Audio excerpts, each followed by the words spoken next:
My name is Marion Rowe. I'm 67 years old. The dining room glowed with candlelight and polished silver.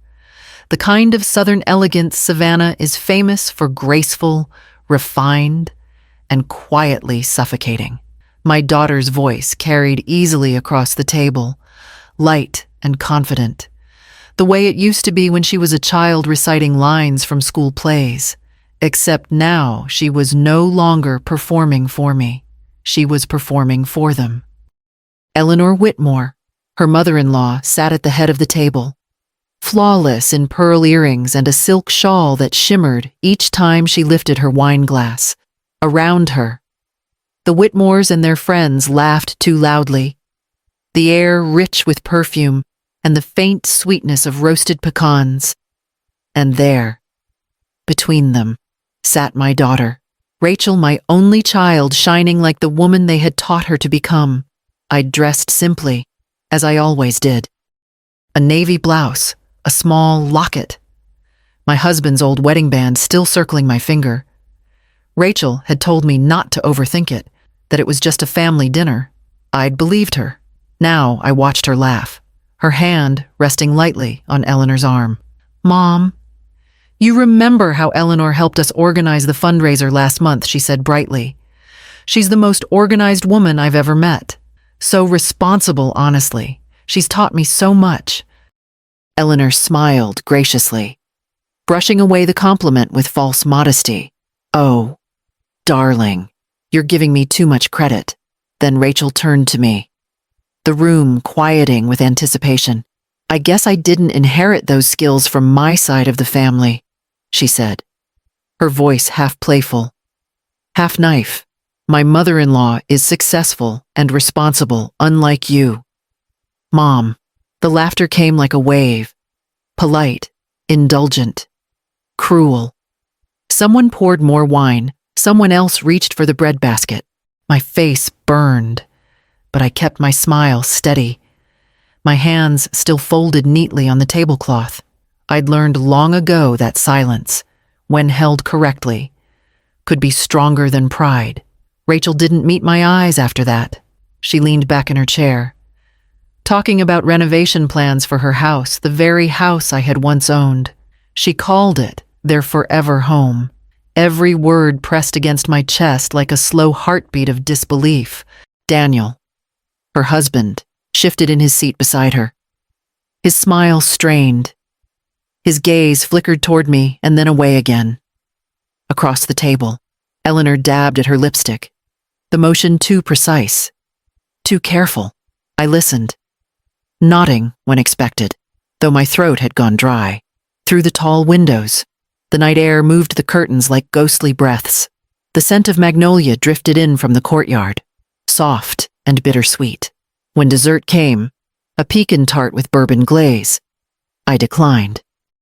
My hands ached as I reached for my purse, though I didn't remember standing. "Thank you for dinner," I said quietly. No one stopped me when I left the table. Outside, the air felt colder. The porch lights of the Whitmore house cast a pale glow across the brick path. For a moment, I touched the railing I once painted myself, the paint now chipped beneath my fingers. Inside, laughter continued, muffled by the walls. I walked to my car, careful not to look back until I was behind the wheel. That's when I saw Eleanor's silhouette framed by the dining room window, raising her glass again. Rachel was laughing beside her. The sound didn't reach me this time. It was only later, driving through the quiet streets of Savannah, that I realized what the laughter had replaced the last small piece of the life I'd once believed still belonged to me. After that dinner, I couldn't sleep. The laughter echoed through my mind long after midnight, blending with older sounds I hadn't heard in years, the clink of a lunch pail, the creak of a classroom door, the hum of an old space heater in winter. They belonged to another version of me, one who still believed that love could fix everything. When my husband, Alan, died, Rachel was 12. The world shrank overnight into bills, lesson plans, and the silence of a house that had forgotten how to breathe. I taught art at the elementary school during the day and cleaned offices in the evenings. My hands smelled of chalk and lemon polish. I told Rachel that every late night was temporary, that someday she'd go further than I ever could. We lived in a small cottage near Forsyth Park, then white shutters, a front porch just big enough for 2 chairs and a hanging fern. It wasn't much, but it was ours. On weekends, we'd walk through the park, and Rachel would sketch the fountain while I graded papers.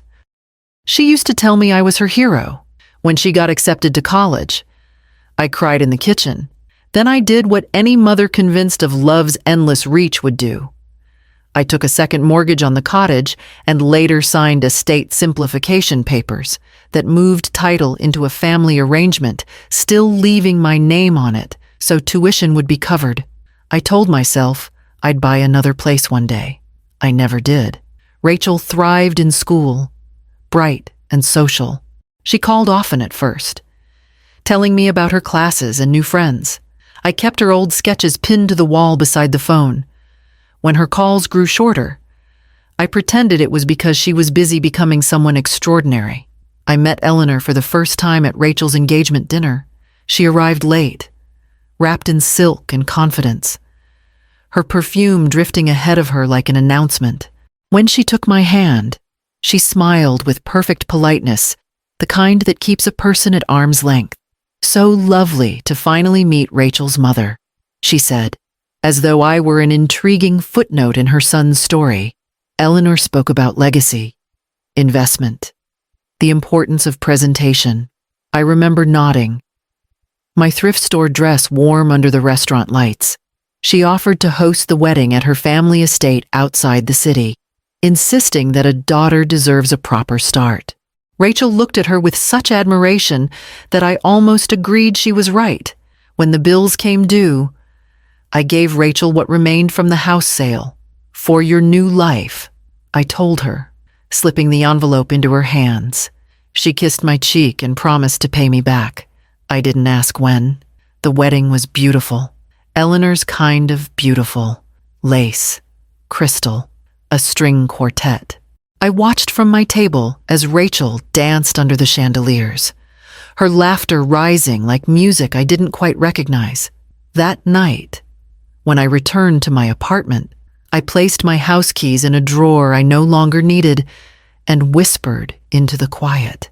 That's what love is supposed to do, make room. I didn't know then how small that room would become. The years after the wedding passed in gentle, careful steps, as if life itself were walking on eggshells. I was invited to every holiday gathering, every birthday dinner, and yet I was never truly part of them. Eleanor hosted everything, of course.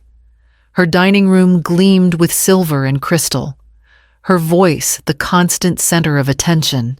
She had a talent for making people feel both included and corrected.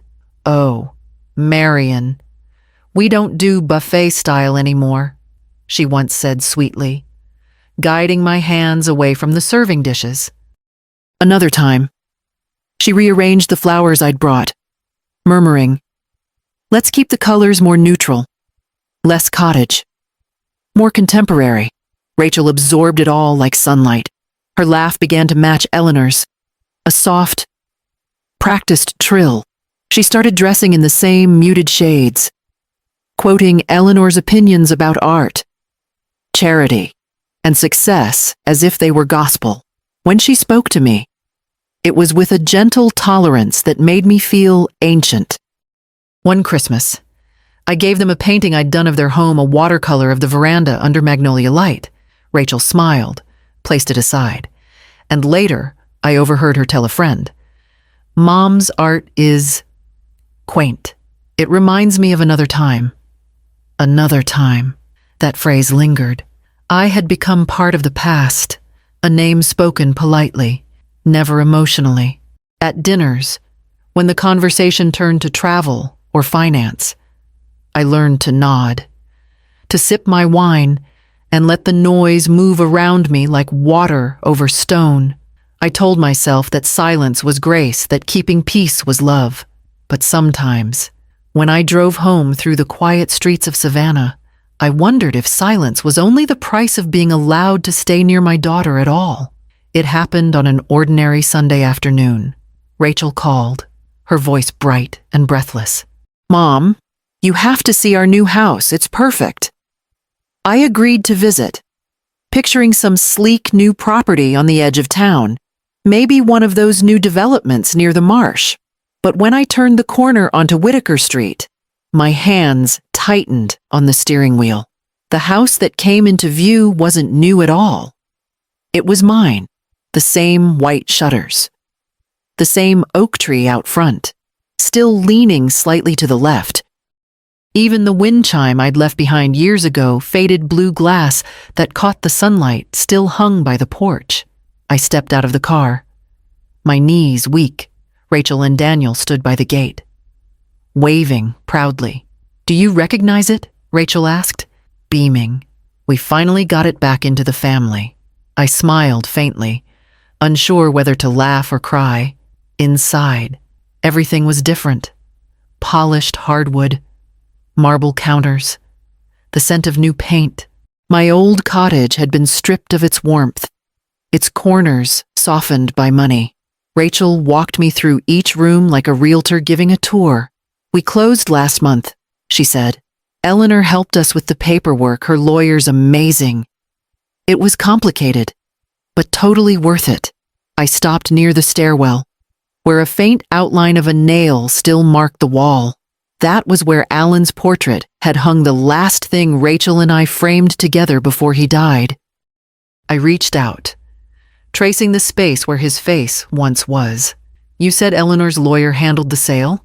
I asked quietly. Rachel nodded, distracted by her phone. "He's brilliant. Made it all so simple. We just had to transfer a few older documents. Remember those inheritance forms you signed years ago?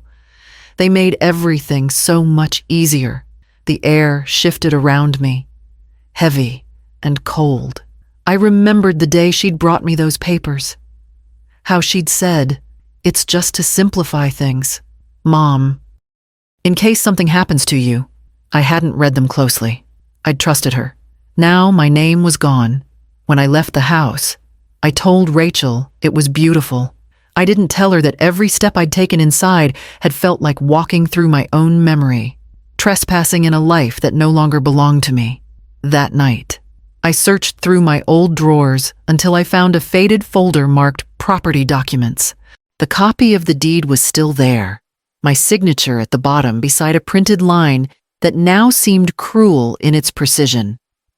Transfer of ownership for estate simplification. I sat at the kitchen table, tracing the ink with my fingertip until it blurred. The paper smelled faintly of dust and lemon cleaner. I remembered Rachel's voice the day she'd handed it to me, gentle, confident, warm. Love had made it easy to sign. I just never imagined it would cost me the walls that once kept us both safe. I began to notice it first in the small things, the way Eleanor's hand trembled slightly when she lifted her wine glass, the way her laugh came a second too late, stretched thin like silk about to tear. At first, I thought it was age or exhaustion, but then I heard the whispers. Savannah has a way of passing news dressed as gossip, carried by the same breeze that moves through its old magnolia trees. At an art exhibit downtown, I overheard two women murmuring near the punch table. "Her charity's under review," one said, "and the garden club hasn't received their donation in months," another sighed. "They say the Whitmore investments went bad. Real bad." I didn't need to ask who they meant. There's only one her people talk about that way in this city.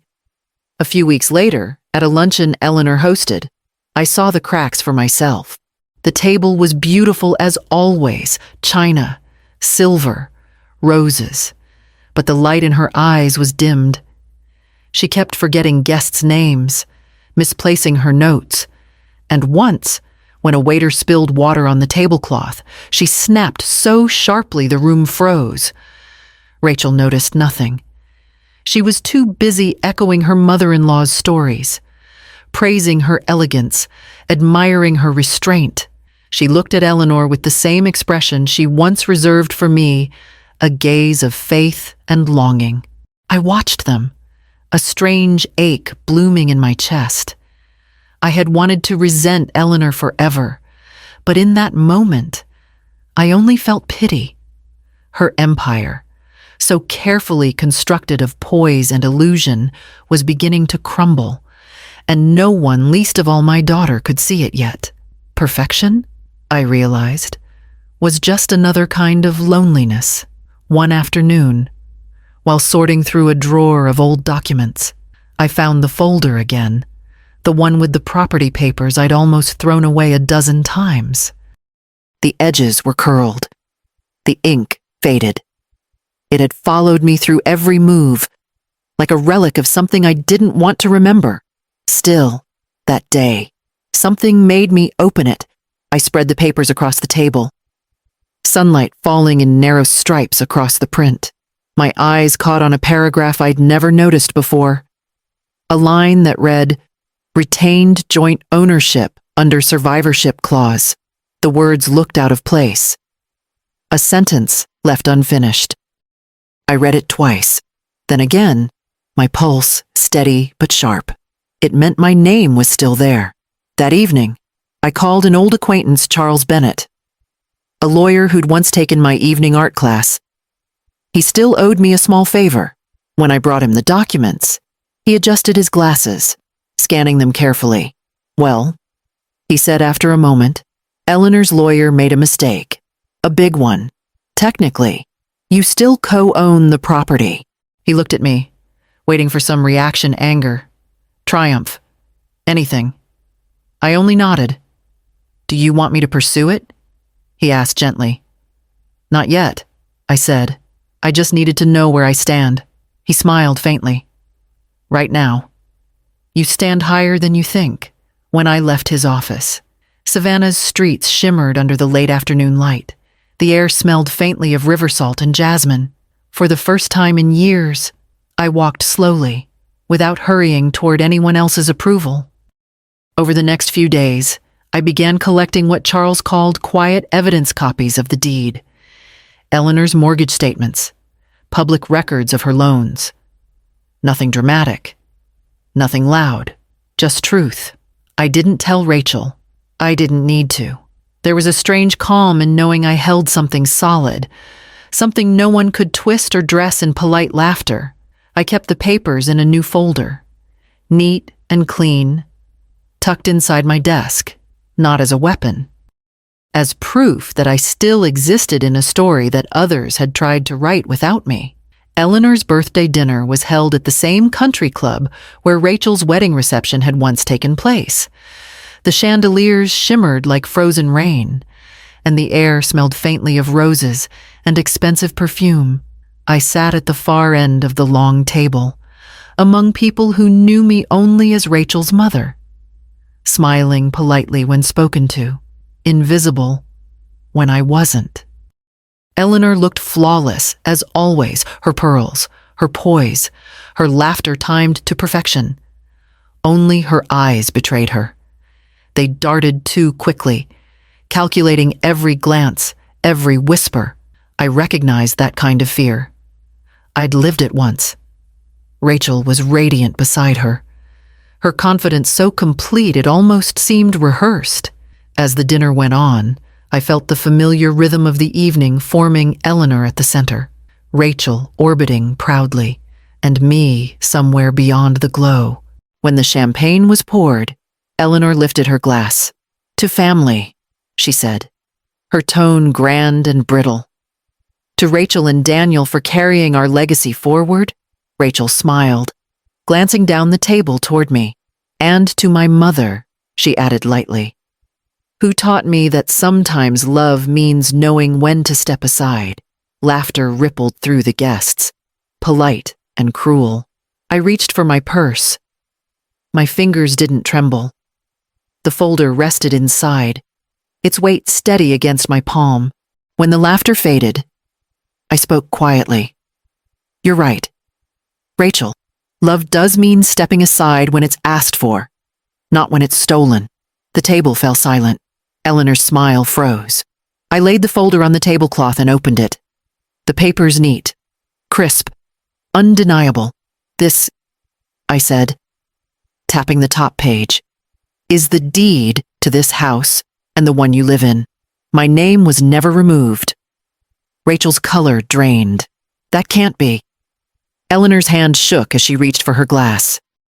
You don't understand the legal details, she began, but her voice cracked. I understand perfectly, I said, still calm. I also understand that the charity accounts you've been funding these dinners with are under review. No one spoke. The sound of the silverware seemed too loud. The room too bright. Eleanor lowered her eyes. Rachel stared at me, her mouth trembling, her confidence slipping away like sand through glass. I didn't feel triumph, only stillness. The truth was no longer mine to hide, and for the first time in years, the silence at that table belonged to me. 3 days after the dinner, Rachel came to my apartment. The sound of her knock was soft, uncertain the way she used to knock as a child after breaking something fragile. I opened the door and found her standing there without makeup, her eyes red and swollen. I didn't mean to hurt you, she said, her voice trembling. I just wanted everyone to respect me. I stepped aside, letting her in. The room was quiet except for the hum of the ceiling fan. She sat at the edge of the sofa, twisting a tissue in her hands. I poured her a cup of tea, though neither of us drank it. You wanted to belong, I said quietly. We all do. I just hope one day you belong to yourself. Rachel, that's the only kind of belonging that lasts. Tears slipped down her cheeks. She nodded, unable to speak. Outside, the late afternoon light pressed through the blinds, warm but fading. Somewhere in the distance, a siren wailed, sharp and brief. I thought of Eleanor, her name in the papers. Her accounts frozen, the elegant mask finally stripped away. When Rachel stood to leave, she didn't look back. The silence she left behind was both heavy and free. Months passed quietly, like the tide smoothing over everything it touched. I sold my recorded share back to them and bought a small cottage near Tybee Island, just a few miles from the shoreline. The place was modest, whitewashed walls, a porch that caught the afternoon sun, but it felt alive, as if it had been waiting for me.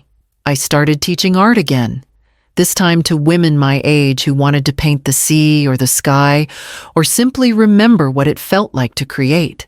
We'd sit beneath the wide windows, brushes moving slowly, laughter spilling into the salt air. In the evenings, I walked along the beach, collecting shells and driftwood, small pieces of what the water chose to return. The world felt softer here, lighter, kinder.